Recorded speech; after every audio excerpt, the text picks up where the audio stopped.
গার্ডেনরিচ কাণ্ডে কংগ্রেস নেতা মুক্তারকে ফাঁসিয়ে বন্দর এলাকায় মোহাম্মদ ইকবালের একচ্ছত্র আধিপত্য বিস্তার করায় মূল পরিকল্পনা ছিল প্রশাসনের একাংশের। প্রশাসনের একটি সূত্র থেকে এমনটাই দাবি করা হচ্ছে। সূত্রের খবর, স্পেশাল ব্রাঞ্চের সাব ইন্সপেক্টর তাপস চৌধুরীর মৃত্যুর পরই প্রশাসনের একটি প্রভাবশালী অংশ থেকে ডিসি বন্দর ভি সলোমনের ওপর চাপ তৈরি করা হয়।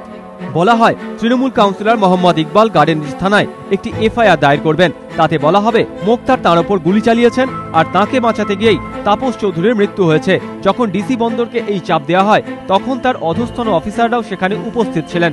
প্রশাসনের প্রভাবশালী ওই অংশের এই কথা শুনে চমকে ওঠেন তারা। ডিসি বন্দর সঙ্গে সঙ্গে পুলিশ কুমার রঞ্জিত কুমার পচনন্দাকে গোটা বিষয়টি জানান। তিনি সাফ জানিয়ে দেন, এটা করা হবে না, এফআইআর পুলিশই দায়ের করবে। এর পাশাপাশি পুলিশ সূত্রে আরও একটি চাঞ্চল্যকর খোলসাও করা হয়েছে। গার্ডেনরিচ কাণ্ডের সুভান ও ইবনের বিরুদ্ধে ৩০২ ধারায় খুন এবং ইকবাল ও মুক্তার সহ বাকিদের বিরুদ্ধে ৩০৭ ধারায় খুনের চেষ্টার অভিযোগ দায়ের করা হয়েছে। কিন্তু তাৎপর্যপূর্ণ বিষয় হলো, খুনের মামলার এফআইআর সরাসরি না হলেও তৃণমূল কাউন্সিলর মোহাম্মদ ইকবালের দিকে স্পষ্ট ইঙ্গিত করা হয়েছে। তাতে বলা হয়েছে, টাকমাতা একটি লোক কলেজের সামনে ক্রমাগত গন্ডগোল পাকানোর জন্য প্ররোচনা যোগাচ্ছিলেন। সবাই তাকে চেয়ারম্যান সাব বলে সম্বোধন করছিলেন।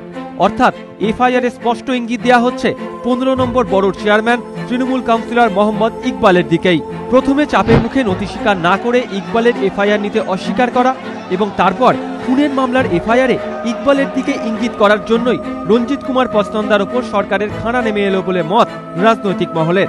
বিতনু চট্টোপাধ্যায়, এবিপি আনন্দ, কলকাতা।